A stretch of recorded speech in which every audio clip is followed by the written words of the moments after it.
Hi everyone. In this video, I'm going to take you through various exercises that will help you to have a better grasp on how to write speech outlines. But before I get started, I wanted to give you a couple of reasons why outlining can be a useful tool for you, the speaker, and also for audience members.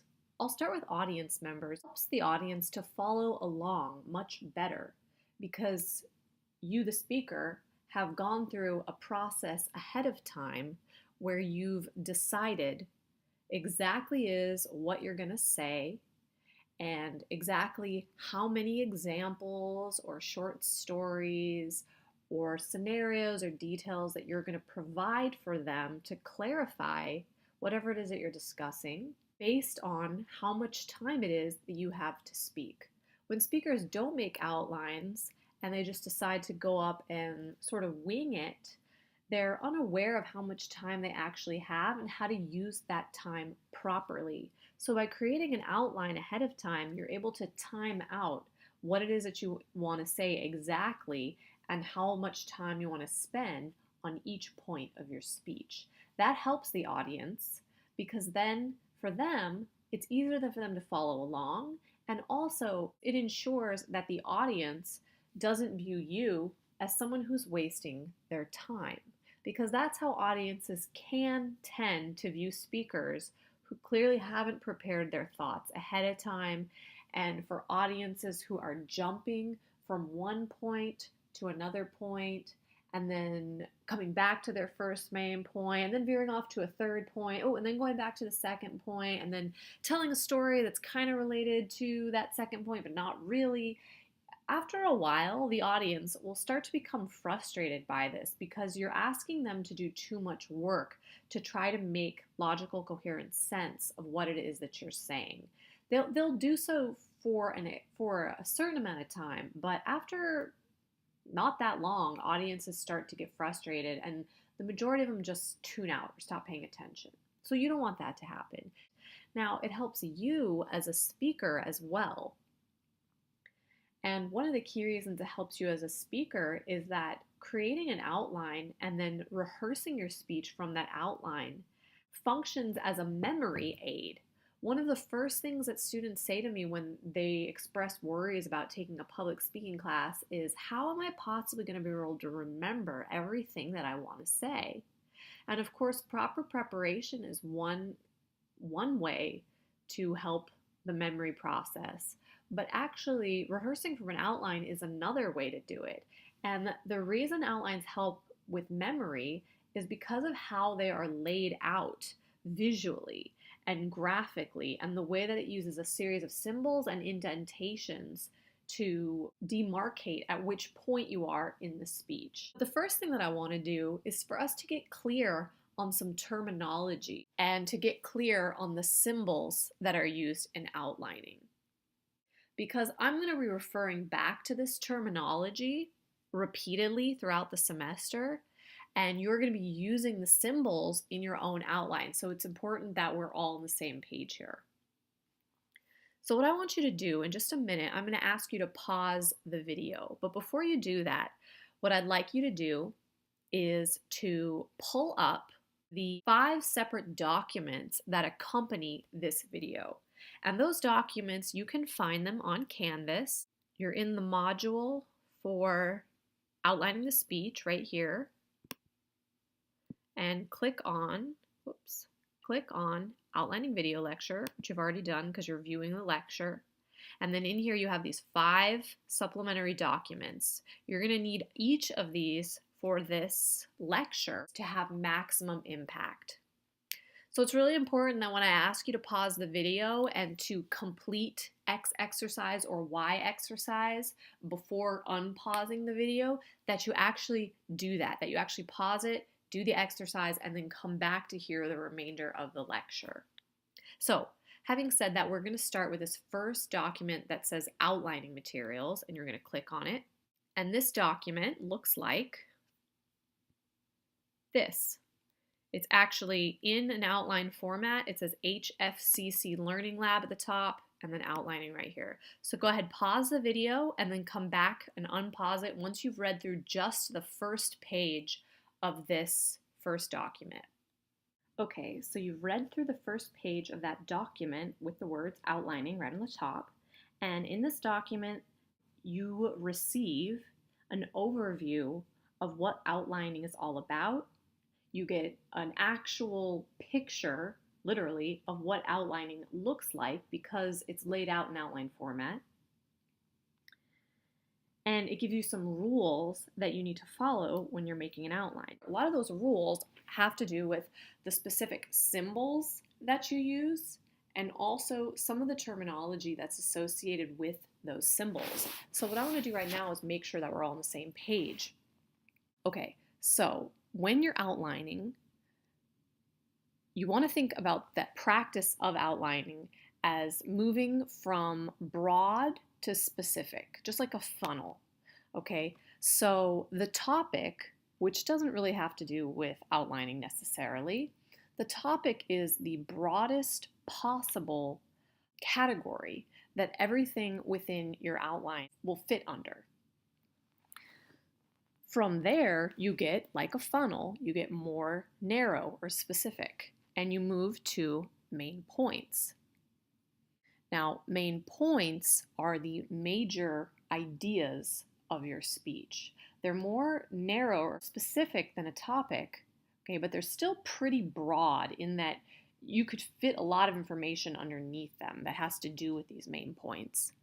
And main points use these little symbols, which are called Roman numerals. And the ones I've listed out here go up all the way up to 5, and you probably won't need to go any higher than that in this class because I doubt you're going to give a speech that has more than 3 to 4 main points maximum.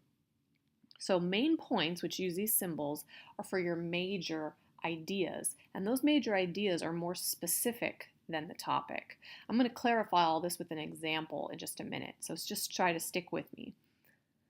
So here you go, they pop up, and when you're laying out your outline, this is what your main points look like. Roman numeral 1, 2, and 3. From there, from your main points, when you're outlining, you get even more specific, and you moved on to what's called subpoints. And with subpoints, you use the letters A, B, and C, or D, E, F, however far you need to go, and use capital letters. So boom, there they pop up. And I've got subpoints listed out for each of my main points. And you can see that you also indent one line right here. Over.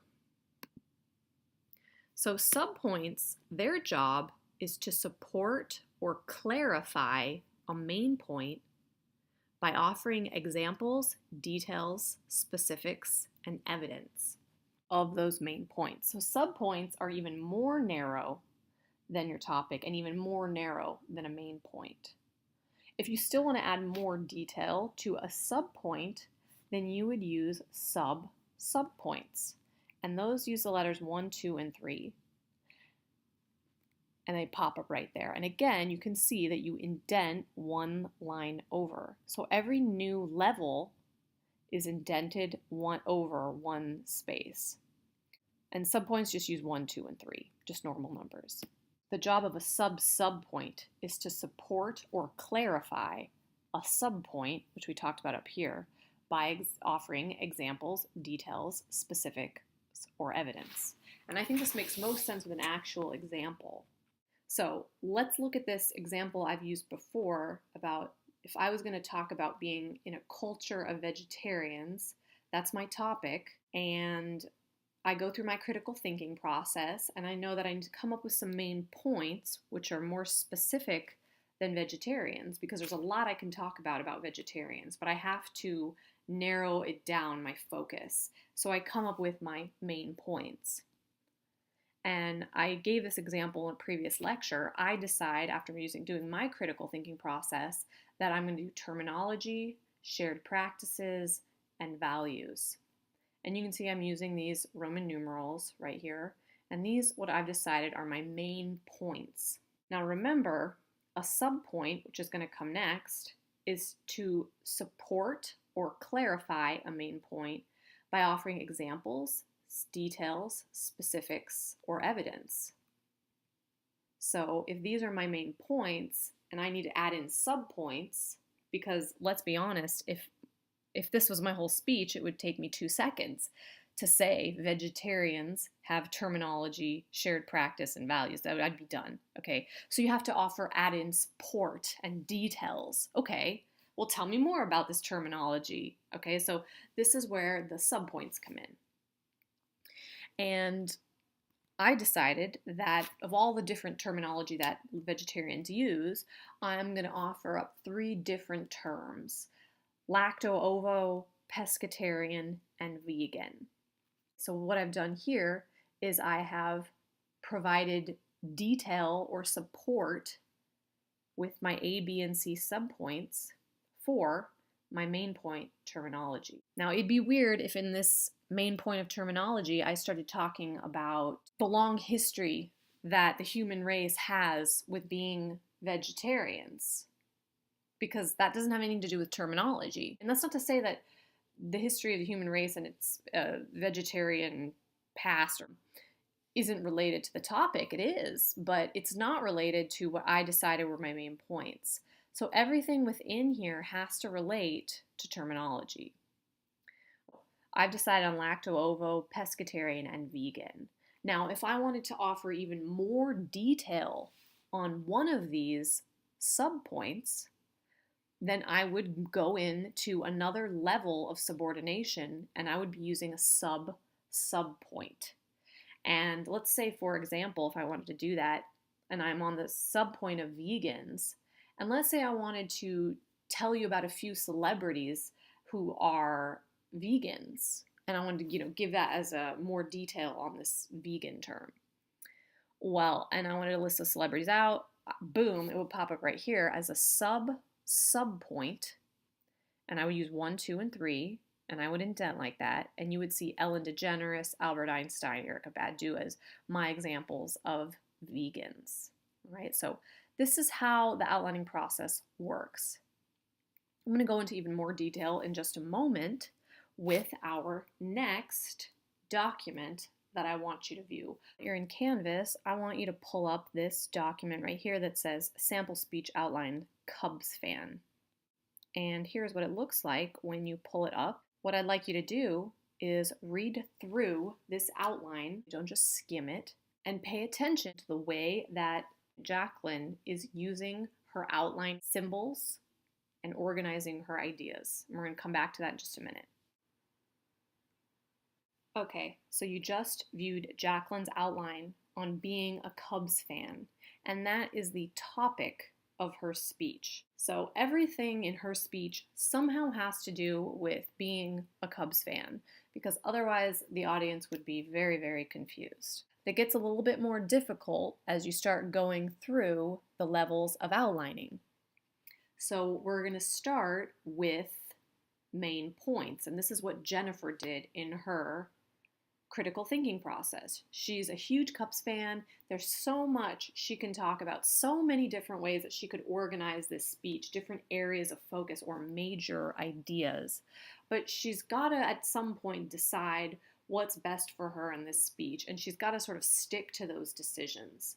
So Jacqueline, through her critical thinking process and everything she knows about being a Cubs fan, decides, okay, these are my 3 major ideas or my 3 main points. And those 3 main points are going to be nostalgia, which, if you don't know what that word means, it's just a fancy word for saying fond memories. So nostalgia or fond memories is her first major idea, main point.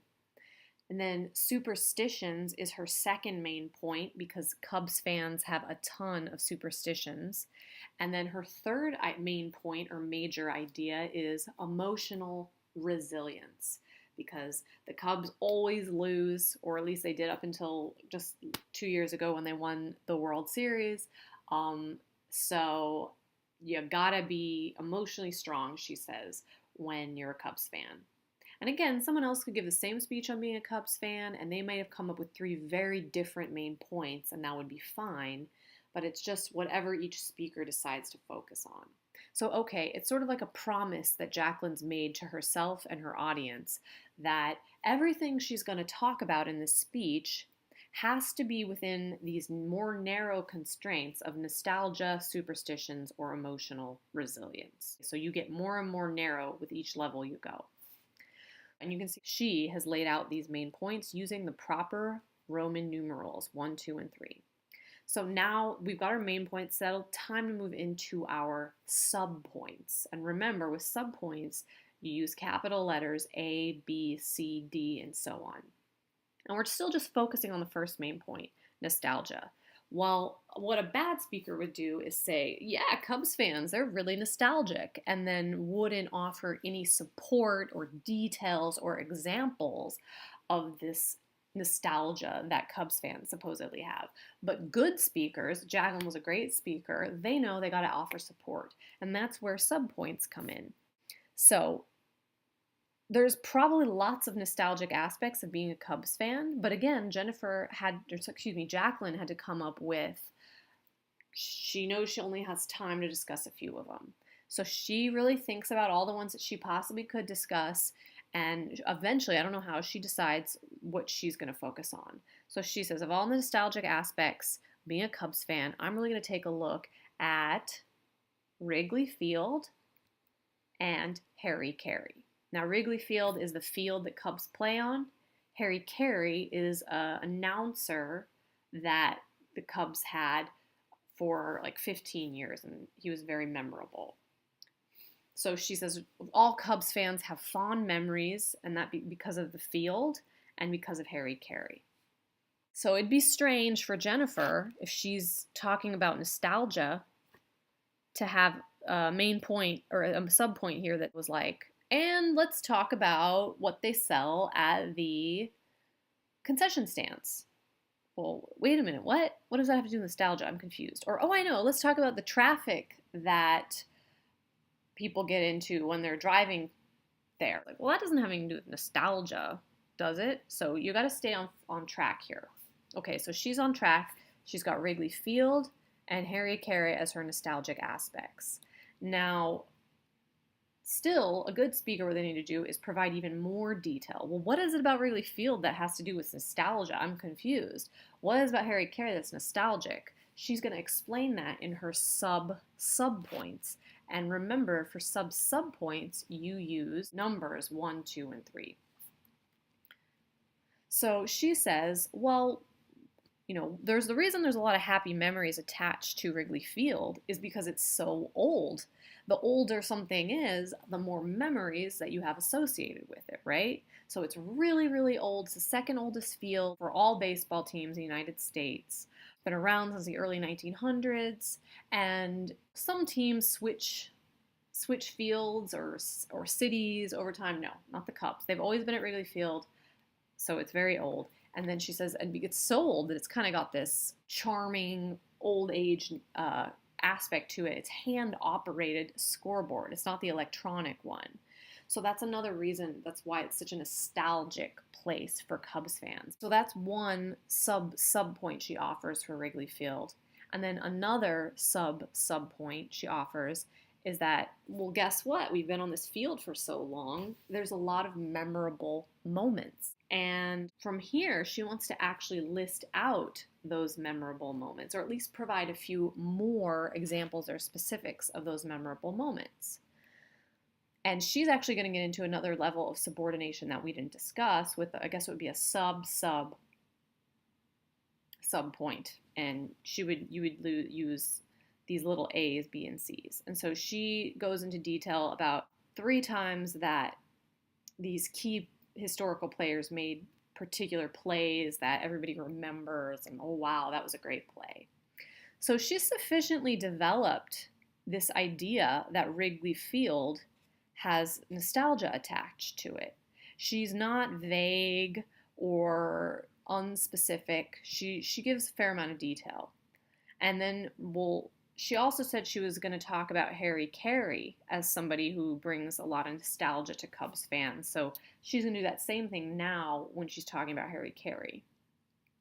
So let's see. She says, well, one thing that's really memorable about Harry Caray that all Cubs fans remember fondly is that he would always stand up and sing during the seventh inning stretch, the Take Me Out to the Ball Game. He would always sing it along with the audience. So all Cubs fans have this happy memory about Harry Carey doing that.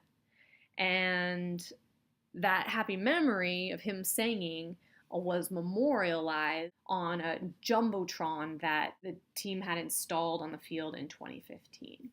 So she provides some detail here about Harry Carey as well. She kind of went into a little bit more detail on Wrigley Field than she does Harry Carey, and that's okay. Some things you're going to cover more detail than others, but as long as there's a pretty good balance, you're fine. So that's her first main point, nostalgia, and she develops it out with subpoints, sub-subpoints, and sub-sub-subpoints. All right, her second main point that she decided in her critical thinking process was superstitions. Now, it would be a bad public speaker to say there's a lot of superstitions that Cubs fans have and then never go into them. Again, she actually takes the time to go through them. So superstitions, that's the main point, and she's going to use A, B, and C, or A, B, however many she has, as her subpoints. So she says going to focus on, there's 3 curses that I want to focus on. The curse of the goat, the black cat curse, and the Bartman fiasco. And she acts just like she did in her previous main point on nostalgia. She goes through and she gives some sub-points as clarifying details about these different superstitions. And I'm not going to write them out up here because I think you get the point. But that's how it's going to go. You need to do this in your outline. You need to have main points, sub-points, and probably for at least some of your outline, you're going to have sub-points in them as well. Also, something I want to point out is I know on this Prezi, I'm not using full sentences. I'm just using keywords. But that's just because I don't have the space to put it up on the Prezi, all the words. What you're going to do in your outline that you submit, just like the way Jacqueline's looks, is you're going to use full sentences. The note card that you bring up when you give your speech, that's what you use the keywords for. So now that you've seen how someone might go about formatting their outline, you might be starting to get a stronger sense of the process.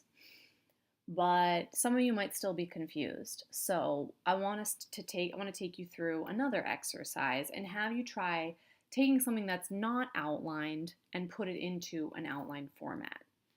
To do that, I want you to go back to this document outlining materials that you looked at first.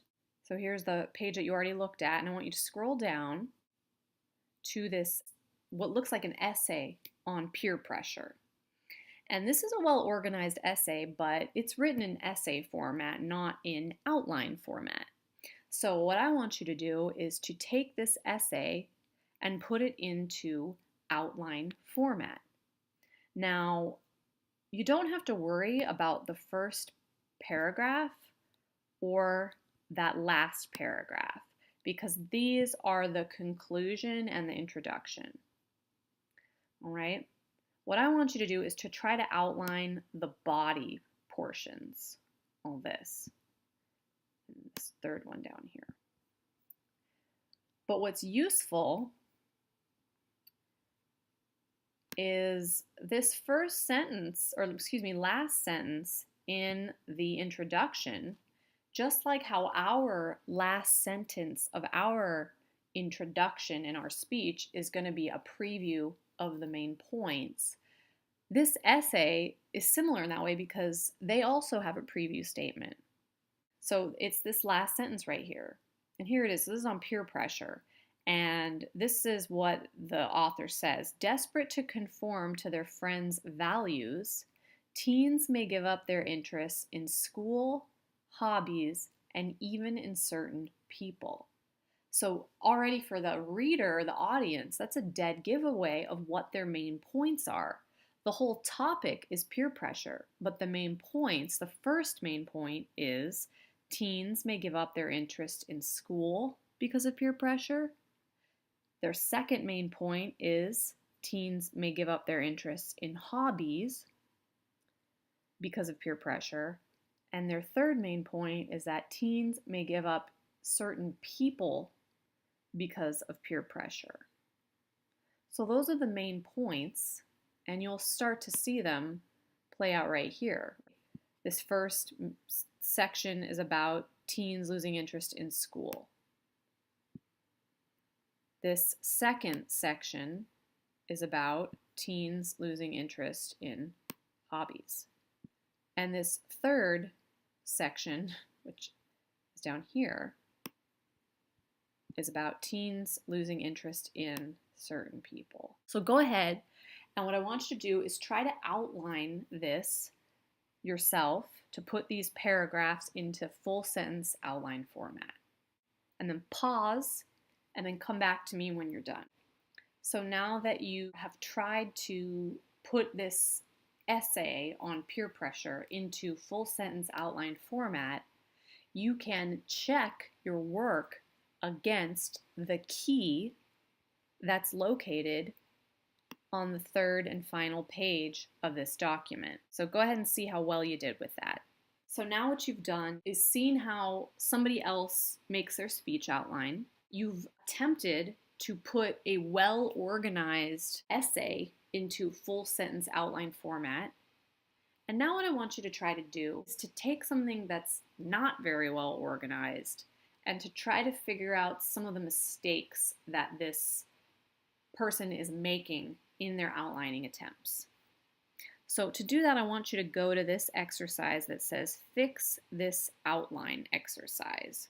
Okay, so what you have in front of you now is an outline that my student named Katie made for her culture speech on being a mother. Now, don't get this outline about being a mother confused with the other outline on being a mother that I've mentioned in a couple other lecture videos. The other one that I've already mentioned was written by Supriya, and Supriya's outline is one that I've used as a strong outline, one that you know is a good model for you to follow. Katie's outline that we're looking at right now is actually an example of an outline that needs some improvement. Before I get started, I want to say that when Katie gave this speech, she had a lot of passion that was obvious to the audience, and you could really tell that she was a great mom who cared deeply about her children. So in that way, she had some really strong qualities as a speaker. But in terms of organization and outlining, her speech had some problems, but that's okay because we can learn from them. I can usually tell how a speech is going to go in terms of organization and attention to detail by the outline that the student submits. And this is true in the case of Katie as well. So I'd like us to take a look at Katie's outline to get a sense of what I'm talking about and what you want to avoid when you're making your outline. So you should have this document near you. And what I have on the screen here, the font's a little bit bigger than yours, so the layout might look a little different, but it's the same thing. Okay, so let's scroll down to where it says Part 1 Ineffective. And this is the actual text, what Katie included in her outline. So the first thing I want you to check out with Katie's is take a look at her main points and her subpoints. So here we are, main point, and then a subpoint right here. And it's a long subpoint, yeah? And then she's got another main point down here and a subpoint, a very long subpoint that goes along with that. So just by looking at it and not reading actually the content of what she's saying, you can tell visually that she's not using the symbols correctly. Based on what we just covered in the previous exercises in this lecture, we know that for each main point, so for each one of these, you should have at a minimum an A and a B. So there should be a B somewhere in terms of subpoints. Now, it's quite common that many of you may have A, B, and C, or that you might have an A with 1 and 2 as a subpoint. There's a lot of different ways for it to look, but at a minimum, you should have at least an A and a B as a subpoint for each of your main points. And we can tell right here that Katie's simply has a main point and then an A afterwards with a lot of sentences. Look how long this is, how many sentences that she has in here. There's a ton. Another good rule of thumb is that if you have more than 2 to 3 sentences in a subpoint, there's a really good chance that instead of having more and more sentences, you should be starting another level of subordination by moving into subpoints, or you should be adding another element to that level of subordination that you're already in. So moving into B, C, D, and E, and so on, however that goes. But you don't want to have one single subpoint with a ton of sentences in it. That just doesn't make any sense. And we can see that Katie makes this mistake in her second main point as well. So that's what we can tell just by looking at it. Another organizational issue that Katie's outline has is her preview statement in her introduction. So she actually had a longer introduction, but I cut some of that out just to kind of show you what was relevant to the exercise. So this is what she has listed as her preview statement. I know that every one of you knows and loves a mom, so please keep them in mind as I discuss the culture of a mother and what it means to me. Okay, so going back to our lesson on intros and conclusions, the previous video lecture, remember that the function of a preview statement is to preview for the audience the main points of the speech. And remember that when you do that, it helps the audience to follow your speech better. It makes you as a speaker look more credible and organized in the audience's eye. And it helps the audience to retain the information better after the speech is over. So if we go back to Katie's preview statement, or what she's indicating to me as her preview statement, let's kind of break it down here. I know every one of you knows and loves a mom. Well, that's not really previewing the main points. It seems more like an audience justification to an extent. But okay, let's just kind of ignore that for now, that part. And then the second half says, as I discuss the culture of a mother and what it means to me. So as I discuss the culture of a mother, well, that is her stating her topic, because we're all speaking on a culture and she's speaking on the culture of being a mother. So that's the broadest possible umbrella that everything she's going to talk about can fit with under. But remember, a preview statement goes beyond just stating the topic, and it's supposed to list out more specifically what are your main points. So if we take away the topic, which is discussing culture of a mother, we have left what it means to me. And what it means to me, well, that's not really a main point. Again, this is just kind of, it's almost just redundant information, because of course each of you are going to be talking about what the culture means to you. But your task in the critical thinking process is to go further than that and to really kind of get specific and be able to name quickly 1, 2, 3 the 2 to 3 areas that you're going to be focusing in on in order to describe what this culture means to you. So when I read a preview statement like this, it indicates to me that the person who wrote it probably didn't carry the critical thinking process all the way through the way that they needed to. Because if they had, they would be able quite easily to list out their 3 main points right here. And we can see that Katie did. All right, so those are already some red flags to me that this is going to have some organizational problems. Now let's move into the actual body of the speech and see what she wrote and kind of get closer in on critiquing that as well. So let's do that. Let's look at her body, what she has first listed as her first main point. There are many values associated with being a caregiver. So when I hear that as an audience member, I think to myself, okay, so she's probably, in her subpoints, gonna list out several of these values that are associated with motherhood, because she's saying right here there are many. So, okay, it sounds like she's gonna list some of those out. The same way that Jacqueline listed out there are many superstitions associated with being a Cubs fan, and then she listed those out, like a couple of the curses, as her subpoints A, B, and C. And then she even had more detail here as subpoints of a 1 and a 2. So, okay, is Katie going to do that? Let's go back to Katie's. Well, we know she doesn't do it correct in terms of formatting or graphically with the symbols and on the indentation and all that, because we can tell she doesn't have an A, B, and definitely not a C. But maybe she just made a mistake there, and if you actually read through her content, she does list many values associated with being a mother.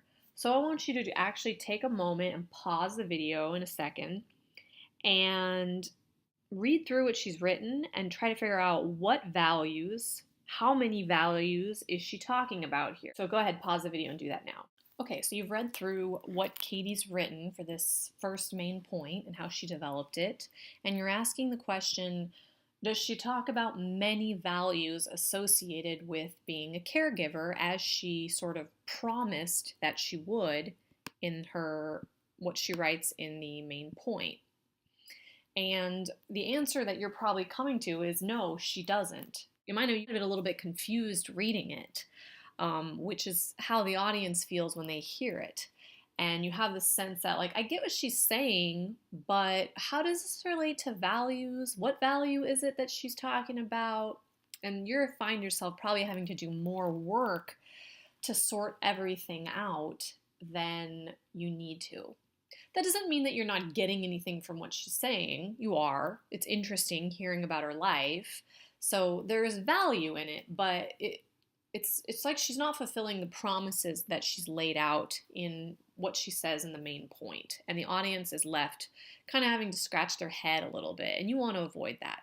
So if you were reading through it and you're a little bit confused, asking what values is she talking about, it can help, and this is what the audience would do if they had the time, and this is what I have to do when I'm grading it, is I've sort of broken down right here what is it she's actually talking about in this main point. And it seems like you can break up what she's saying into two different parts. One part is she's talking about putting others before yourself, okay? And then the other part is that she tells a story of her own mom and her own upbringing. Okay, so we'll get back to that story about her mom in a minute, but putting others before yourself, these are all the things in there that I saw her talking about putting others before yourself. Putting others' emotional and physical needs before my own is my biggest value as a mother. Okay. They will always come first before anyone or anything in my life. Okay. Now these two are a little redundant. She's sort of saying the same thing. She gets a little bit more specific here where she says, my children's health and well-being is the #1 priority in my life. So it's a little more specific, still kind of redundant, but okay. And then she says, my life is not just about me anymore. So I'm still wondering, what is this value that she's talking about? And if I go back up here, she says, putting others' emotional and physical needs before my own is my biggest value as a mother. Okay, so it's going to help the audience if she can offer up that value in a quicker, more succinct way.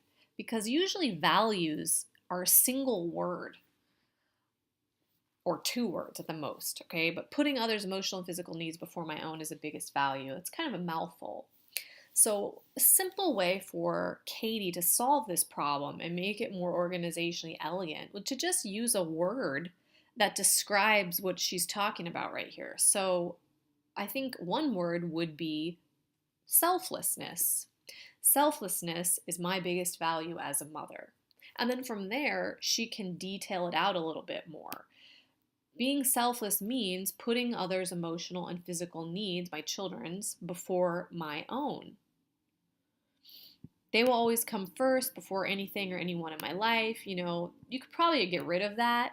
And instead of sort of repeating the same thing over and over again, why not offer a story or some sort of piece of evidence that supports this idea or shows the audience how it is that you put your needs behind your children's. your physical emotional needs behind theirs? Is there a time that you had to put your emotional needs behind your children's? Like maybe um, maybe you came home, maybe Katie came home after a long day of school and work, exhausted and just, really have having the worst day and just looking forward to relaxing, but she comes home to find out that one of her children is had a horrible day at school, something awful happened, got bullied, who knows. And instead of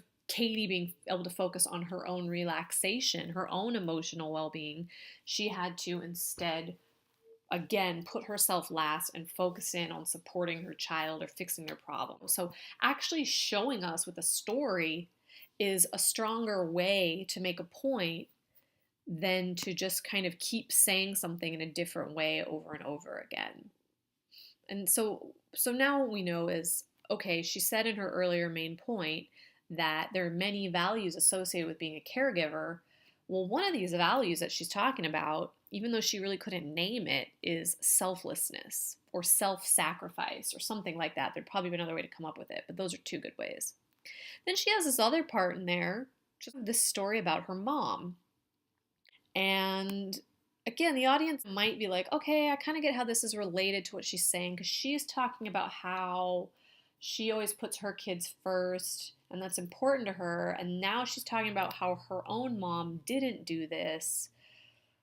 Okay, but it would be easier if Katie would be able to tie this story that she's telling back to this concept of selflessness, right?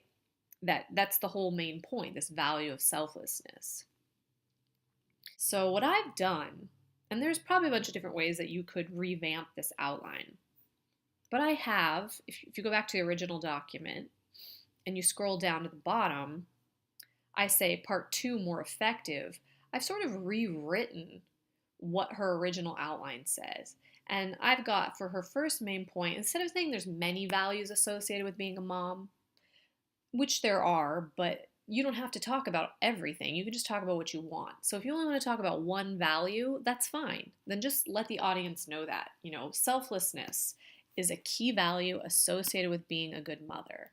And then from there, everything in this main point should, and it does in this more effective way, relate back to this idea of selflessness as important to motherhood. And so I've put hers the revised way in here. Putting my children's emotional and physical needs before my own is extremely important to me. My son's health and well-being is the number one priority in my life. And then I put, verify this subpoint with a story about a time where you had to put your children's physical or emotional needs in front of your own. Now, if Katie was actually doing this outline, she would write out the story. She wouldn't just sort of describe how she's going to do that. And that's what you'll do too. But you can see that this is already much better organized and uses the outlining symbols and all that correctly. And then I moved down. So that's her first subpoint, is how she puts her kids' emotional and physical needs before her own. And then she goes into subpoints, verifying that with a personal story. And then how are we going to work in this part about her mom? I don't want to get rid of that. That's actually very interesting. The audience loves hearing these personal stories. But this is a more effective way to link it back up to selflessness. Katie could say something like, I value selflessness from mothers because of negative experiences I had with my own mother, who wasn't selfless. All right, and then she can kind of go into detailing out this story a little bit more. How up until the age of 5, I was a child of an alcoholic and neglectful mother. And she describes what happens with her sister. She was adopted, and she vowed from there to never be that way, the way her mother was. So this is already much better organized. Okay, it makes a lot more sense. It's less redundant. It's better supported. This is what outlining can do for you and for your audience who gets to hear it. Okay, so now that she knows selflessness is one of her main points, this value of selflessness, if she was going to go back to her introduction, she could have as her topic statement, kind of keep what she had listed as her preview statement. I know every one of you knows and loves a mom, so please keep them in mind as I discuss the culture of motherhood and what it means to me. And then when she gets into the preview of the main points, she could actually be more specific in listing out her main points. So please listen carefully as I explain selflessness as a key value associated with this culture, and I said role modeling as an equally important practice. So we understand the selflessness part because we just did it. This role modeling thing, well, if we go back up to the top to the ineffective outline, and we just fixed this one, her second main point has sort of the same kinds of problems where it's confusing, it's redundant, you have to kind of figure it all out together. But if you go and you do that work, you could come to the same conclusion that I did, is essentially, even though she's not really saying it very clearly and it's confusing, what Katie's trying to talk about is the importance of being a role model to her children. And what I do is in the corrected version down here, I sort of fix that second point too, and I do it the way it should look. That should be indented. On role modeling. Okay, so you can look through that on your own and to see how it looked before and now how it looks after and how it's much better. But if we understand that this is really talking about role modeling, it's a lot easier for Katie to be clear about that in her preview statement. I'm going to talk to you about selflessness. I'm going to talk to you about role modeling. Boom. Audience is on board. She gets credit for her preview. She looks more credible. Everything's good. And then one other key thing that this knowing what your main points actually are and being able to say them is useful for is when you transition. So I know you read about transitions in the textbook, and I just want to pause here for a minute and give you a brief lecture on transitions. In a transition between main points, it's simply you indicating to the audience, okay, I'm done talking about that first main point. I'm moving on to my second main point. It's you giving the audience a roadmap of where you've been and where you're going. You may feel like as a speaker you don't really need to do that, it's a waste of time, or it sounds redundant, or I just talked about this. Why do I need to remind them that I just talked about this? But I promise you, it helps the audience so much, and it makes you seem so much more organized. It's always a good practice. So what we're going to do in this class is when you're ready to stop talking about one main point and move on to the next, you include a transition. And in that transition, you simply say, it's as simple as this, you say, now that I've spoken about X, I'm now going to discuss Y. So in the case of Katie's newly revamped outline and speech, she would say, so now that I've talked about selflessness as a key value for mothers, the next thing that I'm going to discuss is the practice of role modeling. And she goes into her second main point. It's as easy as that. What you don't want to do is say, the next thing I'm going to talk about is role modeling, and forget to review your last main point. So remember, review and preview. That's what a transition is all about.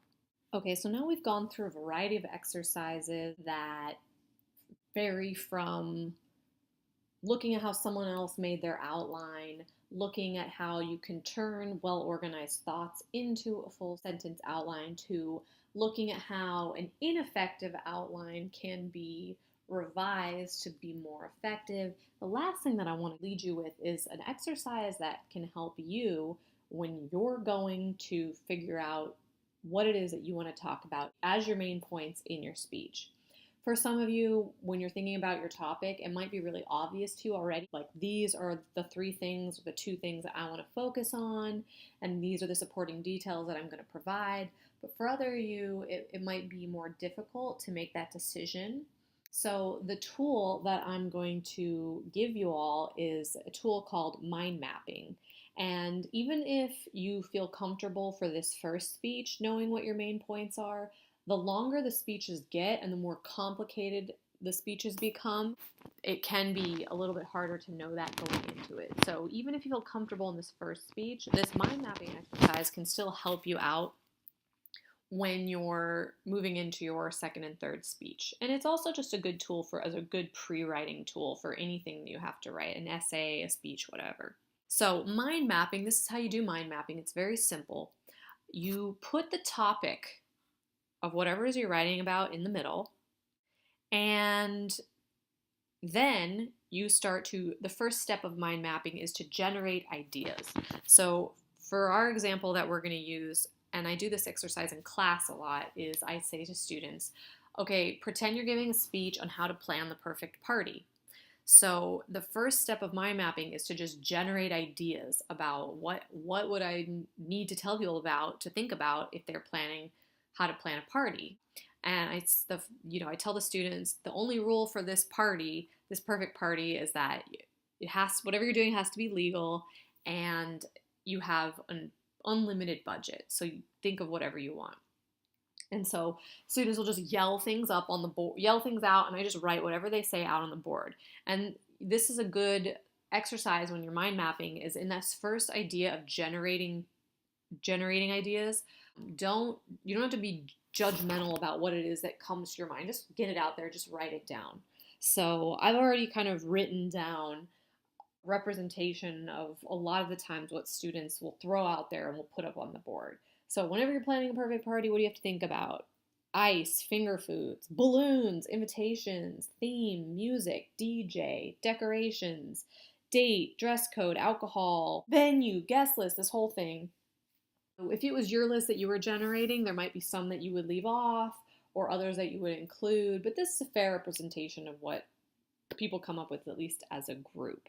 So when you're mind mapping in your own process, this is how you'll know that the generation process, or step one, is slowing down, because in the beginning you'll have a bunch of ideas and it'll be easy and they'll come fast and you're just throwing them all out there and lickety split, and then things eventually will start to slow down and you'll start to feel like, okay, I don't have as many ideas, and that's a good sign that you're done generating ideas and it's time to move on to step two. So step two, what you do is you take a look at all these ideas that you've generated and you start to do this is the more difficult work, and it takes some critical thinking. You have to start thinking about the logical relationships among these various ideas. So you start looking at these categories and asking yourself, like, well, which of these would I group together? I know that some of these logically go together. And in this first step, you don't have to exactly be able to explain why they go together, but if you just have an intuition that they go together, then that's fine. So what I would do is pause the video and take a piece of paper and, for yourself, go ahead and figure out how you would group these ideas together and chunk them up, and come back when you're done doing that. So now that you've chunked up the ideas the way that you see they're logically related, since I can't see what you have, I'm going to show you how I chunked mine up. So this is how I chunked mine up. And again, yours might be a little different. I bet we have a lot of similarities, but you might have moved one thing to a different grouping than I did, and maybe you had a very good reason for that. So sometimes there's more than one way to group things together. It just depends on how you're rationalizing or what your explanation is. But this is nonetheless how I grouped mine together. Take a look, and once you've got your first sort of attempt at grouping them together based off intuition, another step, which is a little bit more difficult, is you actually have to be able to articulate pretty succinctly how it is that these ideas are related. So it's good to come up with an umbrella term that can house all these groupings. So if I was looking at clown and bounce house, I have to ask myself, well, what's an umbrella term that includes clown and bounce house? What is it? Why do I think these are related? And the umbrella term that I come up with is entertainment. The clown and the bounce house all have to do with entertainment. And as you start to come up with these umbrella terms, it might make you pause and have a second guess about where you put certain things. And you might think like, oh, well, maybe this thing that I thought should go over here should really go over here. So music and DJ, I had them sort of separate together, but I might think now, well, music is kind of a form of entertainment, right? And it might make sense for me to move music and DJ over to entertainment. Another person might be like, no, no, no, music is its own separate thing. I could talk forever about music. That stays on its own category. And that would be fine too, but so there's not always a right or a wrong way. Sometimes there's many ways to do things. All right, and then you would go through and try to figure out, well, how are these all related? So I've got refreshments as my umbrella term for alcohol, drinks, ice, finger foods. I've got theme. Theme is actually my umbrella term for balloons, decorations, and dress code. No, I listed theme in the first step when I was just generating ideas. And sometimes you realize, oh, that is an umbrella term. All these other things, even though I listed theme, they all fit under this idea of theme. And then the last one I come up with, it's the same thing. I'm looking at invitations, guest list, venue, date, and time, and I realize, actually, invitations is the umbrella term. So I would kind of delete invitations and I would just put it up there as my umbrella term, because when you're making invitations, obviously you need a guest list to know who to send them to, and then you include venue, date, and time on the invitations. And so again, as you're looking at your categories, you might start thinking like, oh, well, maybe something should move around, because don't you put the dress code on the invitations? So maybe dress code shouldn't be under theme. Maybe it should be under invitations. And you know what? That wouldn't necessarily be a wrong choice, but it's a choice that you're making. Because it also fits fine under theme. So sometimes things overlap, but that's okay. For the purposes of outline and the purposes of giving a speech, sometimes you just have to make clean distinctions, even if you feel like it could go either way. Just kind of go with your gut. And so you can see, oh, I decided I am going to move music. So once you've come up with these logical groupings, they're basically become your main points. Now, if we're going to have a speech on how to plan a perfect party, and let's say you had a long time, and you could come up with 4 main points, then this is what you would essentially be generating right here. So you would say, today I'm going to talk to you about how to plan a perfect party. Specifically, I'm going to talk to you about having the right entertainment, creating perfect invitations, refreshments, and picking the perfect theme. 1, 2, 3, 4. Those are your main points. And it might be the case that you don't actually have enough time to go through all of these. And so this becomes difficult, because if you don't have a long time to give a speech and you know, like, I don't really have time to go through 4 main points, then what you end up having to do is you have to start making decisions about what you're going to cut. And you might say, you know what, I don't really want to talk about like having refreshments. I'm not saying it's not an important part of planning a party, but I guess I just think these 3 are more important, and I don't know, I just can't cover everything. So you might slash out one of these. So if these are your main points, these things in capital letters, your Roman numerals 1, 2, 3, and potentially 4, then these words underneath them become your subpoints and your subpoints. So for entertainment, clown would be A, bounce house would be B, and music would be C, because a clown, a bounce house, and music, they're all pretty distinct from one another, although they all do fall under this category of entertainment.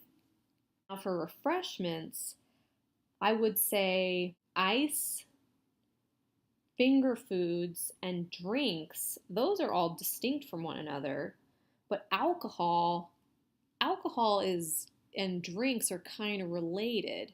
So what this would turn into probably is, you would say for refreshments, you would have maybe finger foods is your A, maybe drinks is your B, and then maybe under drinks, you include as subpoints a 1 that says non-alcoholic beverages, a 2 that says alcoholic beverages, and then a 3 would be ice. because you put ice in drinks or something like that. Or maybe you would put ice all on its own. I don't know. There could be a bunch of different ways to look at it, but that would, sometimes you'll have sub points within here because you'll realize there's overlap. Same thing over here with under theme. We're getting rid of theme right here, but dress code and decorations, those are obviously different from one another, but balloons are a kind of decoration. So you would have theme as your main point, and then A would be dress code, B would be decorations, and then underneath decorations as a sub point, you could include balloons as a 1, and then maybe you'd put streamers as a 2. So this is how you can use mind mapping to start to get a raw outline going and to help you group your ideas. And then the last document for you to download, it says Mind Mapping Fish Tank. And here you can see I've sort of gone through the same process. This is actually from your textbook with the topic of how to set up a home aquarium. And we generate ideas over here. And then the second step, we identify logical relationships. Third step, we come up with umbrella categories. And then from there, we turn that into our raw outline. So take a look at this second attempt at mind mapping if you want even more examples of how to do it. So with these 5 exercises, you should be in a much better place to begin writing your full sentence outline. Remember that you can look at the sample outlines on Canvas to help you out. And remember that you can look at the rubric under outline to make sure that you're doing all that I'm asking you to do and all that you need to include in that outline in order to receive a high score. So I'll see you in our next video.